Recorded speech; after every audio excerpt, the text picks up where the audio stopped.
안녕하세요, 찰리브라입니다. 지금 암호화폐 업계에 이렇다 할 뉴스나 막 호재거리 뉴스나 그런 것도 없고, 뭐 지금 현재 전반적인 시세 같은 경우도 지금 뭐 그냥 보합세 하향한다는 어떤 그런 의견이 되게 지배적이라서 아마 많은 분들이 되게 우울한 어떤 그런 주말을 보내고 계실 텐데, 제가 이번 영상에서는 지금 현재의 경제 상황하고 정책 당국자들이 지금 왜 지금 4차 산업 관련해서 왜 자꾸 그 어떤 정책에 관해서 딜레이를 자꾸 시키는지, 그리고 그들이 결국에는 그쪽 방향으로 갈 수밖에 없는지에 관해서, 그 당위성에 관해서 제가 뉴스하고 종합해서 제 개인적인 의견을 말씀드리려고 하거든요. 자, 그래서 첫 번째로 여기 나와 있는 게 월가의 연준이 내년까지 6차례 금리 인하를 하겠다라는 뉴스가 나왔었어요. 그래서 미국이 제로 금리 가능성이라는 이런 얘기까지 나왔어요. 자, 여기서 미국 국채 금리는 급락세가 지속되고 있고 10년물이 3년 만에 최저 수준이다. 그리고 미국 대중관세 일부가 연기됐다. 이것으로 인해서. 자, 근데 제가 여러분들한테 이제 말씀드리고 싶은 건, 원래는 연준에서 금리 인하하겠다는 게 원래 6차례 금리 인하하겠다는 얘기는 분명히 안 했었거든요. 근데 중요한 거는 미국에서 지표로서 나와 있는 거는 경제가 엄청 좋다 이런 얘기까지 나왔는데, 금리를 제로 금리까지 거의 내린다. 근데 이건 원래 제로 금리가 보통 있는 데는 선진국 G7 중에도 저성장으로 이미 들어가 있는 독일이나 아니면 뭐 여러 가지 어떤 그런 국가들, 스위스나 뭐 여러 가지 국가들, 그런 데 같은 경우는 오히려 돈을 내가 맡길 때 오히려 보관해주는 어떤 그 비용을 우리가 부담해야 되거든요. 이자를 받는 게 아니라. 그래서 그런 식으로 지금 가고 있는데, 자, 이거에 관한 이제 부작용을 제가 말씀을 드릴게요. 한국도 마찬가지로 기준금리 추가 인하. 그래서 이게 뭐 8월 달이나 10월 달에 내년 상반기 역대 최저 1%도 가능하다. 이런 얘기까지 나왔어요. 자, 내년에도 연간 성장률이 1%대에 머문다면 제로금리에 대한 시장 기대 형성이다라는 이런 얘기까지 나왔어요. 한국도 마찬가지야. 자, 미국이 그러면 한국도 쫓아가야 돼. 한국이 그러면 그 이하 신흥국들 대부분의 아마 국가들은 다 전면적으로 제로금리까지 아마 금리를 내려야 한다고 우리가 봐야 되거든요. 자, 그러면 그런 상황이 이 정책 당국자들이 의도적으로 지금 만드는 거죠, 사실은. 자, 금리를 내린다, 그리고 돈을 푼다. 그러면 주식시장이 올라간다. 경기가 확장돼서 경기가 살아난다. 사람들은 행복해한다. 이게 원래는 정석이야. 여기 나와 있는 것 같이 빨간색이 금리 인하고 녹색으로 올라가는 게 원래 주식시장이에요. 원래 그 공식이 원래 맞는 거예요, 전통적으로는. 자, 근데 지금의 현재 상황은 금리를 인하를 하는데, 보면은 주식시장이 됐든 아니면 주택시장이 됐든 모든 어떤 그런 것들은 지금 현재 현물 경제는 별로 썩 좋지가 않아. 근데 우리가 실질적으로 쓰고 있는 여러 가지 어떤 그 물건값은 지금 올라가고 있는 현재 상황이잖아요. 우리 개인이 세상을 살기에는 썩 좋지 않은 세상이야. 투자할 시장도 마땅치도 않아. 뭐 연금이든 뭐가 됐든. 자, 그래서 이 지금 현재의 상황이 사실은 잘못됐다는 거죠. 근데 트럼프 대통령도 연준의 파월 의장한테 금리 인하를 강하게 계속해서 지시를 계속 내리고 있어요. 그 명분 쌓는 거는 분명히 미중 무역 갈등 때문에 그렇게 분명히 거기다 명분을 쌓아서 트럼프 대통령이 이제 그렇게 하겠다. 그래서 관세를 때리는 것도 분명히 10월 달이었는데 그것도 또 연기를 해서 12월 달로 미뤘죠. 근데 그거는 미국의 자국민의 물가 상승력을 어느 정도 딜레이 시키는 어떤 그런 게 있는 것 같은데, 제가 개인적으로 보는 거는 딜레이 시키면 중국한테는 오히려 호재라는 거죠. 중국 어떤 그 IT 기업들한테는 뭐 샤오미가 됐든 특히나 이제 화웨이가 됐든 그들한테는 그게 어떻게 보면은 그렇죠. 근데 어쨌건 미국에서도 지금 현재 이 상황을 예의주시하면서 6차례나 금리 인하하겠다라는 얘기를 했다면 사실 지금 현재 상황이 썩 좋지가 않은 거야. 그래서 보면은 통상적으로 우리가 인플레이션이다라는 어떤 그런 걸 얘기할 때 경기가 안 좋아지면 경기가 예를 들어서 올라가고 물가도 올라가고 이 두 가지가 같이 상승하는 걸 우리가 인플레이션이다. 경제 용어로 그렇게 얘기하고, 디플레이션은 경기는 하강하는데 물가도 같이 떨어지는 거. 그러니까 이거는 디플레이션이다. 근데 지금 현재 상황이 뭐냐? 정책 당국자들도 가장 싫어하고, 그리고 지금 어떻게 할 수 없는 단계가 지금 현재라는 거죠. 현재가 경기는 하강하고 있는데 물가는 올라가. 우리 주변에 보면 먹을 만한 집에 뭐 콩국수 같은 거, 아니면 냉면도 12,000원이에요. 콩국수도 뭐 7,000원짜리 이런 거 있는데 진짜 먹을 만한 집 가서 제대로 된 거 먹으려면 10,000원을 줘야 돼. 그러니까 보통 보면은 싼 건 싼데 그래도 웬간히 어느 정도 값어치를 유지하는 건 우리가 더 많이 한 2-30%더 점점 페이를 해야 되는 거예요. 현재 상황이. 자, 그래서 현재 상황이 정책 당국자들이 이런저런 방법을 쓸 수 없는 스태그플레이션이라는 어떤 그런 경제 용어 쪽으로 계속 가고 있는 현재 상황인데, 이 사진에 나와 있는 것 같이 경기 침체가 지금 되고 있는데 물가 상승이 되고 있어요. 우리 국민들은, 우리 일반적인 서민들은 여기서 이렇게 할 수도 없고 저렇게 할 수도 없어.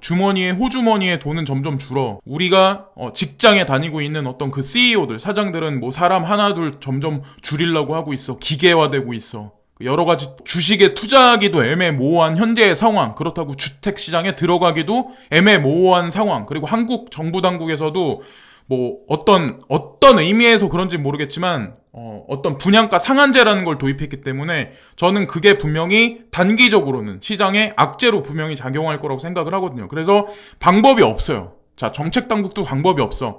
국민들도 이 상황에서 이거를 헤쳐나갈 방법이 없어. 자, 예를 들어서 지금 보면 주택 시장도 마찬가지예요. 지금 현재 상황을 보면, 자, 집은 되게 많이 여기저기 남아 도는데 지역적인 편차가 있긴 하겠지만 어쨌든 수급적인 영향, 그리고 여기서 수요자가 많이 나타나지 않는 현재 상황, 금리를 싸게 준다고 해도 거기에 제한이 걸려있기 때문에 대부분의 사람들은 이 회전율에서 그 사이클을 탈 수가 없어요. 결국에는 이 주택시장이 됐든 아니면은 지금 뭐 건설 경기가 됐든 제조업이 됐든 전 세계가 대량 생산 체제에 있었던 모든 현물 경제, 모든 시스템이 전 세계의 모든 인구가 점진적으로 줄어들고 경기가 확장 어떤 그 국면에서 지금 점진적으로 쇠퇴하고 있는 현재 상황이기 때문에 정책 당국자들도 그걸 알기 때문에 지금의 새로운 노선을 그들도 찾아야 된다는 거죠. 그게 뭐냐? 근데 그걸 말씀드리려고 하는데, 전통적인 어떤 그 경제 성장에서 주택 시장이 막 빌딩을 짓고 사람들한테 세를 주고 임대업을 하고 뭐 여기서 건설업자도 돈을 많이 벌고 인구는 늘어나고 공장도 지어대고 자동차도 막 판매가 막 되고 너도 나도 막 차를 사고 오일도 소비하고 막 그래서 경제가 막 급성장을 했어요. 근데 그게 거의 정점에 달았다는 거죠. 지금 현재의 상황이 물리적인 어떤 경제의 성장을 말하는 거예요. 제가 말씀드리는 것. 그래서 그들이 새롭게 추구하는 거는 새로운 신경제 시스템이 필요해요. 깔끔한 신경제 시스템. 세수를 세푸대에 담을 수밖에 없는 어떤 그런 현재의 상황인데, 제가 이제 말씀드리고 싶은 건 뭐냐면 여기에 베이스가 되는 거는 사실 블록체인을 기반으로 한 암호 자산이에요. 암호 자산이 결국에는 예를 들어서 이제 신경제에서 뭐 공장이 됐든 공장을 비롯해서 뭐 제조업이 됐든 구독 경제가 됐든, 구독 경제가 뭔지 아시죠? 지금 보면은 뭐 KT가 됐든 아니면 현대가 됐든 지금 현재, 그러니까 예전에는 자동차 판매량에 관해서 되게 많이 집중을 많이 했는데 지금 같은 경우는 구독 경제라고 그래가지고 내가 한 달에 얼마씩 돈을 받고 그거를 빌려줘요. 그 물건을 또 로테이션해서 그거를 해줘. 그리고 또 그게 사람들이 거기에 호응을 더 많이 해. 그 얘기는 판매되는 판매량이 점점 줄고 있다는 걸 알기 때문에 오히려 제조업에 집중하던 거를 서비스업 쪽 약간 다른 방향으로 지금 진화하고 있는 거예요. 애플 같은 경우도 뭐 아이폰 판매량, 아이패드 판매량, 뭐 아이맥 판매량에 집중을 많이 했었는데 지금 같은 경우는 점진적으로 성격이나 체질 자체를 서비스, 그러니까 플랫폼 위주 그쪽으로 지금 계속해서 변화를 지금 하고 있죠. 거기에 따라서 매출액은 물론 감소를 하고 있는데 어쨌건 중요한 건 가운데서 베이스가 되는 거는 블록체인을 기반으로 한 이 디지털 경제가 분명히 필요하고, 거기에 따라서 뭐 게임 산업도 마찬가지예요. 예를 들어서 이제 예전에 제가 말씀드리면 게임 같은 경우 CD가 돌았잖아요. 저 어릴 때는 CD가 돌았거든요. 누가 뭐 CD 있으면 CD를 받아서 그걸 제 컴퓨터에 깔고 게임을 하고 이랬었는데 지금은 이제 어떻게 되냐면 내가 그 게임 판매사가 있어요. 오리진이 있든 뭐 에이펙스 같은 거 그런 거 하여튼 그런 거 게임을 받을 때 뭐 어떤 컴퓨터 스팀이나 뭐 이런 게임사가 있는데 거기서 내가 플랫폼에서 그거를 곧바로 다운로드 받아서 내가 그대로 페이해. 그거는 복제도 할 수 없어요. 물론 뭐 해킹해서 복제되는 게임들이 돌고 있긴 하지만 어쨌건 예전보다는 지금 물리적인 어떤 그 CD 같은 게 그런 게 점진적으로 사라지고 있는 거나 똑같죠. 음원도 마찬가지예요. 예전엔 CD가 돌았는데 지금은 MP3 파일이나, 어쨌든 제가 이제 말씀드리고 싶은 건 지금 현재 전체적인 어떤 큰 그림에서는 물리적인 거에서 소프트웨어적인 거. 그러니까 뭐 현실적으로 우리가 물건을 만질 수 있는 어떤 그런 세계에서 뭐 VR이나 AR 기반으로 한 어떤 그런 신경제 시스템을 그들은 계속해서 만들어 나갈 수밖에 없고 결국 그쪽으로 갈 수밖에 없다는 거죠.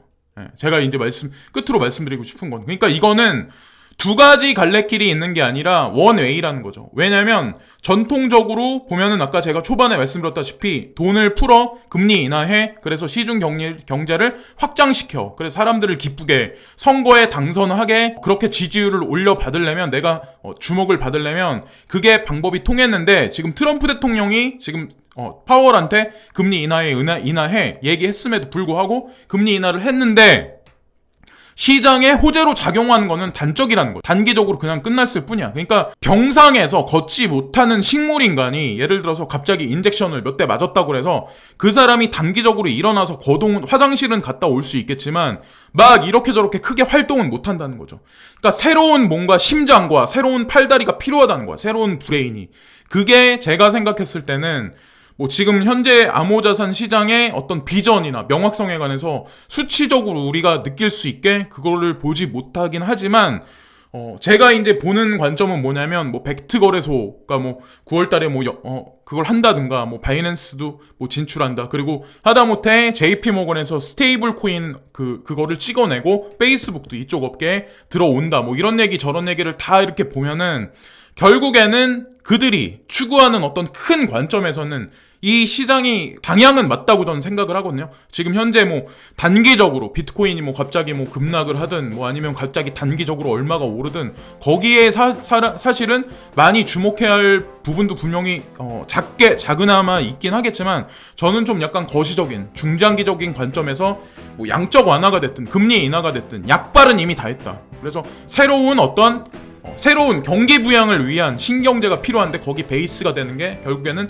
블록체인을 기반으로 한 신금융 시스템이 분명히 필요하다라는 거를 말씀드릴게요. 그래서 제가 말씀드린 게 억지라고 이제 보실 수도 있지만 어쨌든 결론은 끝까지 한번 지켜보시고요. 지금까지 찰리 브랑이었고 오늘도 즐거운 하루들 되시고 항상 시청해주신 모든 분들께 진심으로 감사드립니다.